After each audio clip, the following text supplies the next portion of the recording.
The night of August 20, 1989, a frantic 911 call pierced the quiet affluence of Beverly Hills. Two young men, brothers Lyle and Eric Menendez, reported a horrific discovery: their parents, José and Kitty Menendez, had been brutally murdered in their own home. The initial chaos captured on that call would soon unravel into one of the most sensational and perplexing true crime sagas in American history, pulling back the curtain on a family's dark secrets and challenging fundamental perceptions of victim and perpetrator. José Menendez was a powerful entertainment executive, a self-made millionaire, and a man of significant influence. His wife, Kitty, was a former beauty queen and a devoted socialite, known for her elegance and community involvement. Together, they cultivated an image of success, wealth, and a seemingly perfect family life in their sprawling Beverly Hills mansion. Their lives, however, were about to become the epicenter of a national tragedy, exposing a hidden world far removed from their public facade. The scene discovered by police was horrific. José and Kitty Menendez had been shot multiple times with 12-gauge shotguns at close range.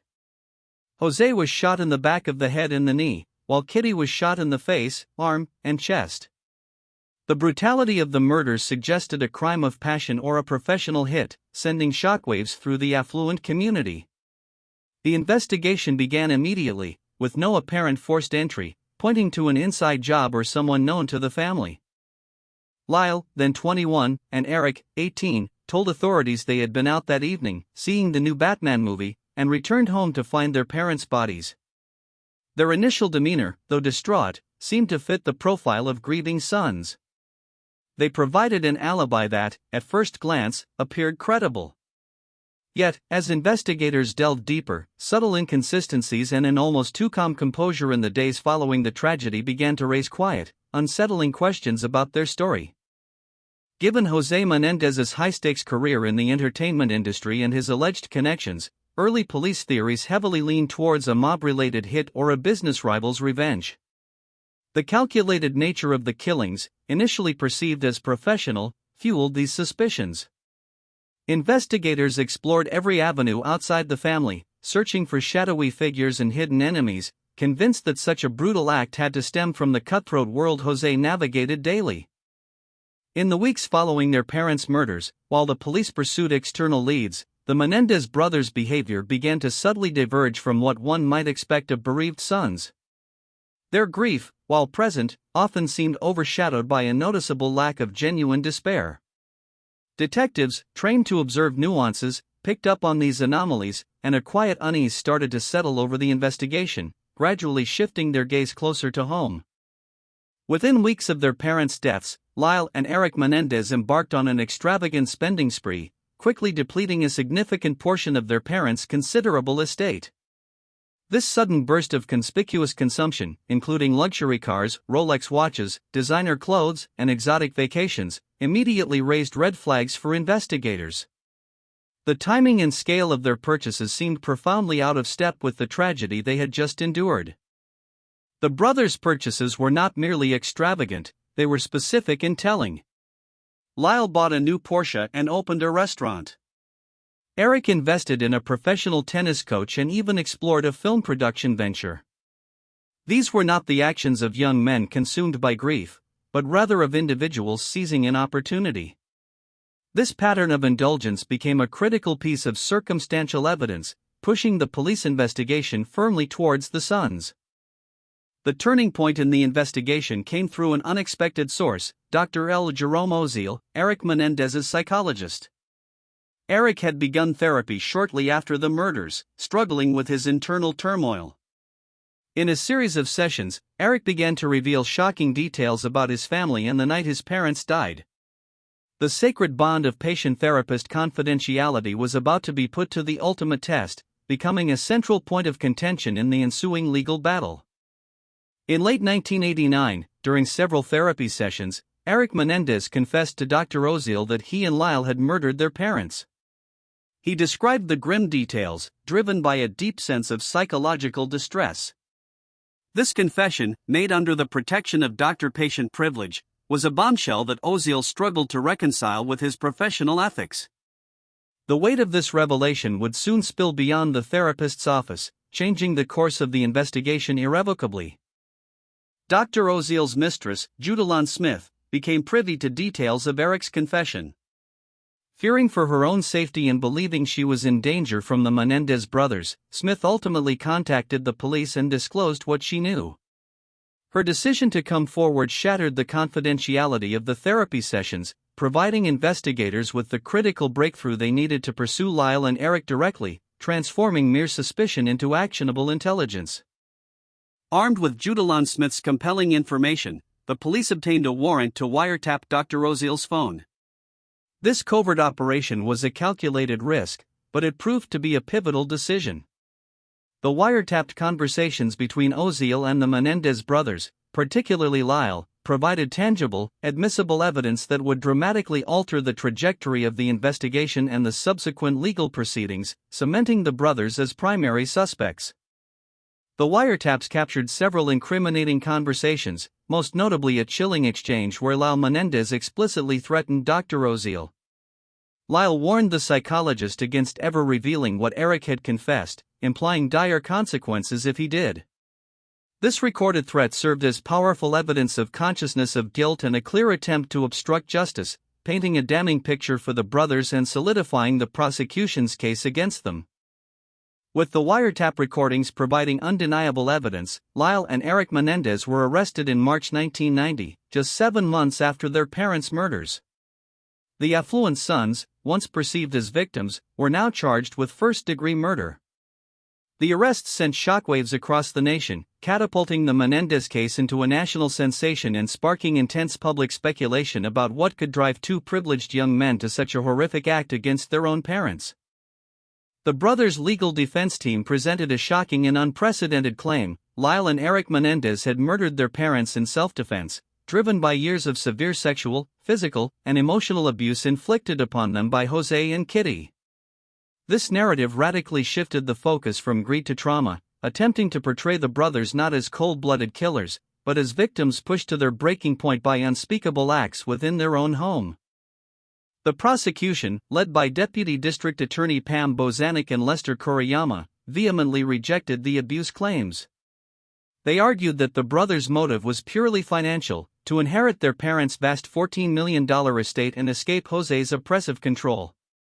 For the prosecution, the lavish spending spree immediately after the murders was undeniable proof of their greed, portraying the brothers as calculating and remorseless killers driven by wealth.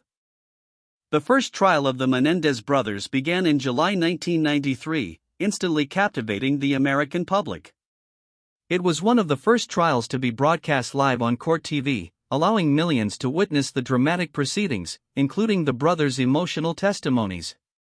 The stark contrast between the prosecution's narrative of cold-blooded matricide and patricide for inheritance and the defense's harrowing accounts of abuse created a spectacle that dominated headlines for months. A highly unusual decision in the first trial was to impanel separate juries for Lyle and Eric. This was done to prevent any testimony from one brother, which might be inadmissible against the other, from prejudicing the jury.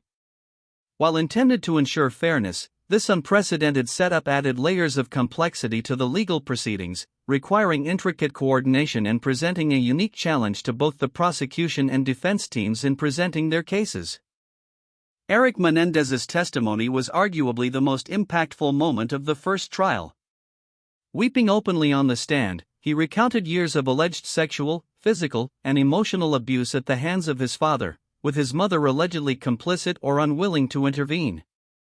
His raw, emotional delivery deeply affected many, including some jurors, who openly expressed sympathy. His testimony painted a vivid and disturbing picture of a childhood marred by terror and manipulation. Lyle Menendez followed his brother's lead, providing his own detailed account of the alleged abuse. While less overtly emotional than Eric, Lyle's testimony was equally compelling, outlining a life under the tyrannical control of his father. He spoke of fear and intimidation, arguing that their actions were a desperate attempt to escape a life-threatening situation. His composed, yet earnest, delivery aimed to convey the chilling reality of their existence, reinforcing the defense's narrative of self-preservation. The prosecution's cross-examination of the brothers was relentless and brutal. They systematically attempted to dismantle the abuse claims, highlighting inconsistencies in their stories and contrasting their alleged terror with their lavish spending spree post-murders. The prosecutors painted the brothers as cunning manipulators, feigning victimhood to evade justice and justify their greed-fueled actions. This intense legal sparring left jurors grappling with two starkly different realities. After months of sensational testimony, graphic details, and emotionally charged arguments, both separate juries for Lyle and Eric Menendez found themselves deadlocked. The conflicting narratives of severe abuse versus calculated greed proved too complex for a unanimous decision. The emotional weight of the abuse allegations, combined with the clear evidence of the killings, created an irreconcilable divide among jurors, leaving the fate of the brothers hanging in the balance. In January 1994, with both juries unable to reach a verdict, Judge Stanley Weisberg was forced to declare mistrials for both Lyle and Eric. The legal community and the public were stunned.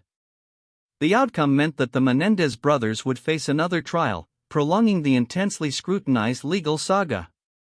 The declaration of mistrials further fueled the national debate, leaving many to wonder if justice could ever truly be served in such a polarized case. The mistrials intensified the already fervent public debate.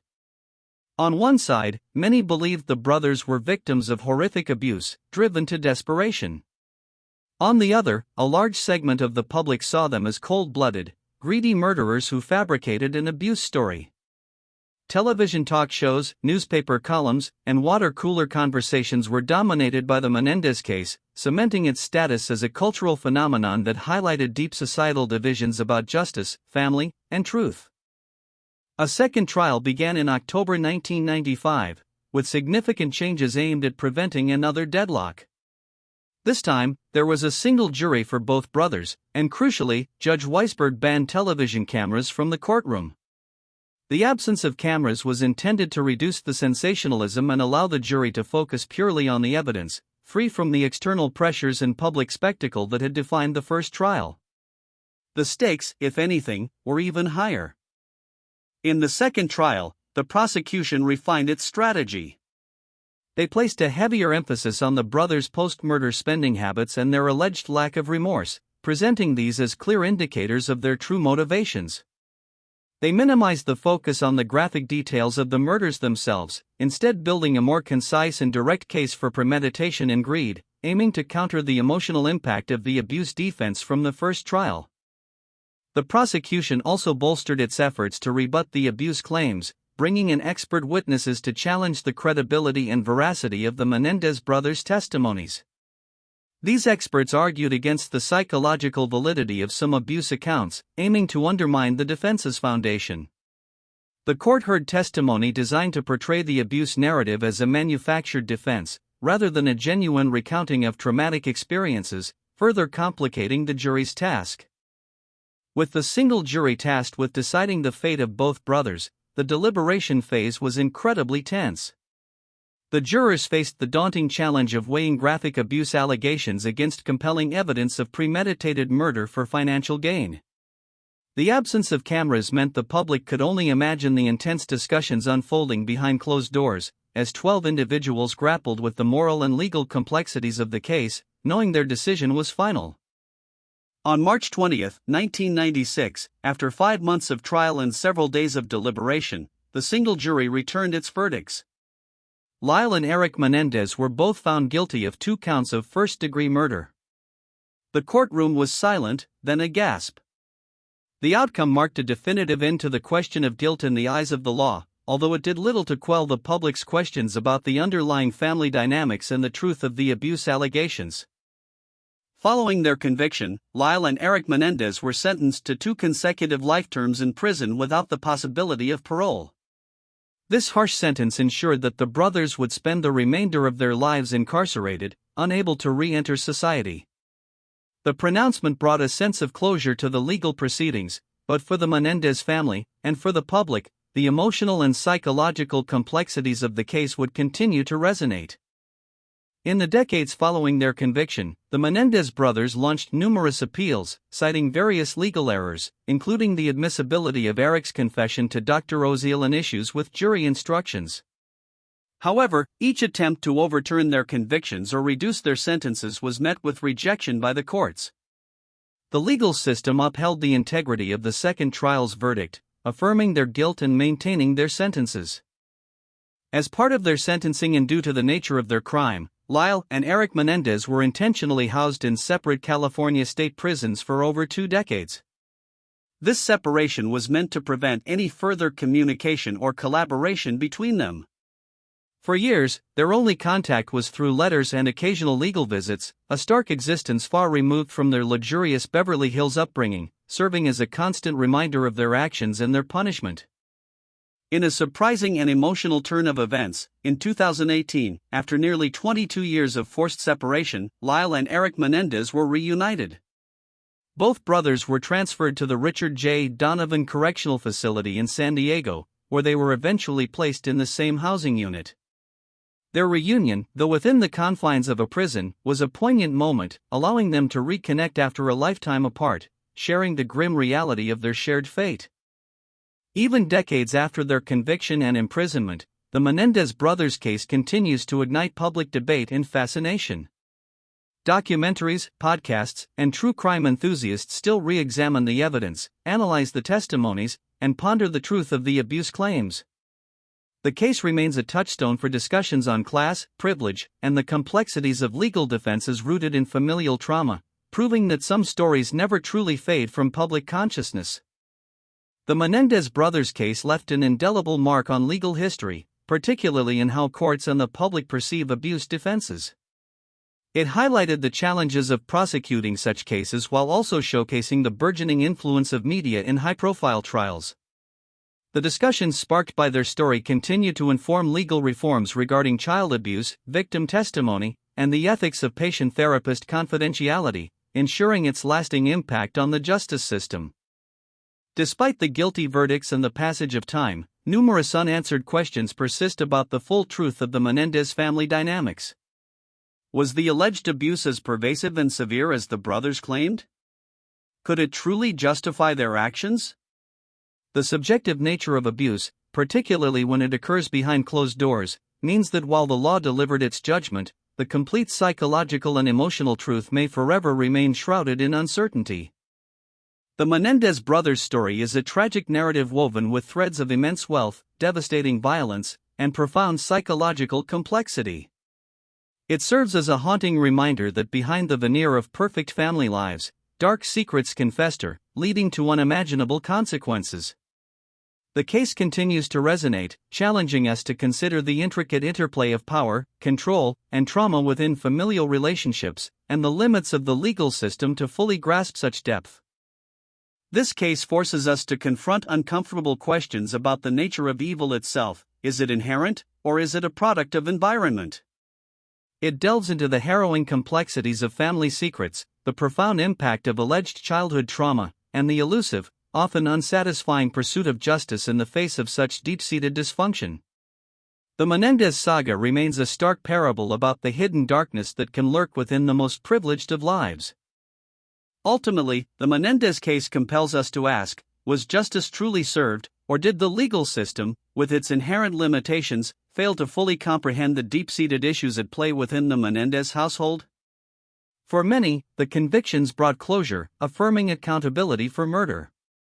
Yet, for others, the shadow of alleged abuse continues to complicate the narrative, leaving an uneasy sense that a full understanding of the crime's origins may forever remain just out of reach. Regardless of where one stands on the truth of the abuse claims, the Menendez case undeniably highlights the devastating consequences that can arise from deep-seated dysfunction and silence within a family. It's a stark reminder that secrets, particularly those involving abuse, can erupt in catastrophic ways. The story remains a powerful cautionary tale, urging open dialogue and intervention, rather than allowing hidden pain to fester until it reaches a violent, irreversible conclusion.